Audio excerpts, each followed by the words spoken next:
Oh, Panginoon ko, bakit hinayaan mo mangyari ito? Hinayaan pagtaksilan ni Adolfo si Haring Menseo, aking ama. Siguro ito na nga ang katapusan.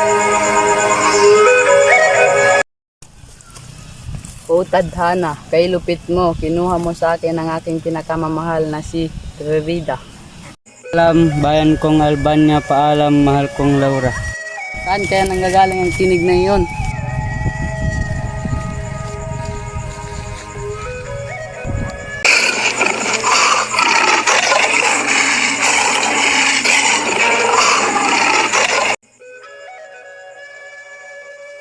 Parang nakita ko ng taong ito.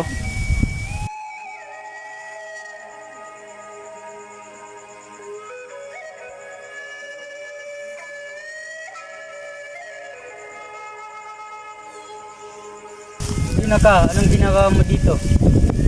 Huwag magalala, hindi ako masamang tao kung nagligtas sa iyo. Hindi mo napapansin, tayo magkaway, isa kang moro. Hangal, dinagdagan mo lang ang iyong pasakit. Maraming salamat. Pare ko bang malaman kung bakit ka napadpad dito? Hindi ka, hayaan mo ang salaysay ko ang aking buhay. Ako si Florante, anak ni na Duque Briseyo na taga Albania at ni na Briseyo. Wala ka sa aking pinsan. Kailangan magaling. Dahil mas magaling ang pagtutulong sa atin. Wala sa anak ko. Huwag ka mag-alala ng sulat. Ngayon patuloy, Florante, ako ang iyong guro na si Antenor. Huwag mag-alala, Florante, magugustuhan mo dito sa amin. Nabati kita, Florante, dahil ipinakita mo ang iyong galing. Salamat, bro. Florante at Adolfo ang unang magsasadula.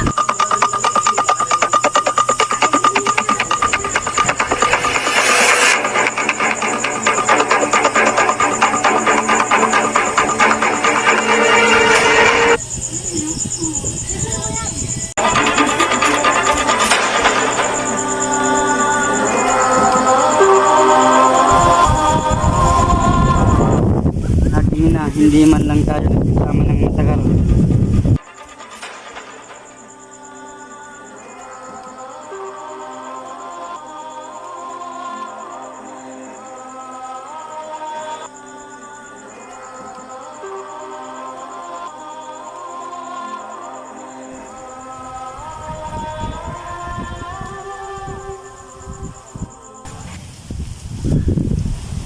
Walang umaga, binibini kanina pila na papansin dito. Magandang umaga rin, Florante. Lagi kang ikinukwento sa akin ng ating guro. Parang kailangan pila na. Gayon din sa'yo. Ngunit ilang araw na lamang ay aalis ka na.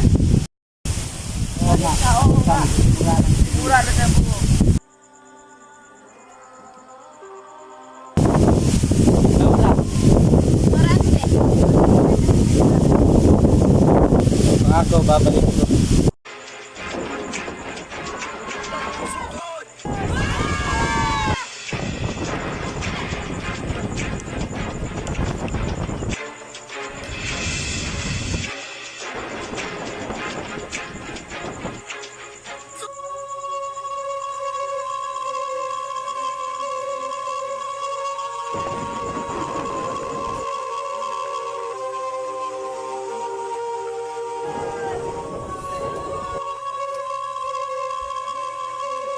Hindi ako tinapon at ginapon. Ako naman ang magsasalita sa'yo.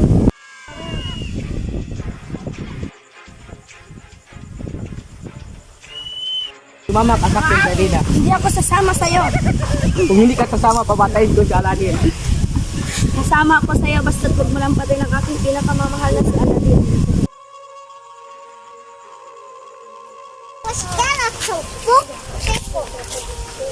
Bitawan mo ako! Tulong! Sa pamamagitan nito, maging akin siya. Itigil mo yan! Laura! Laura! Laura, gumising ka lang! Laura! Laura, gumising! Ano kaya yun? Nakita natin. Rerida, Laura. Aladin!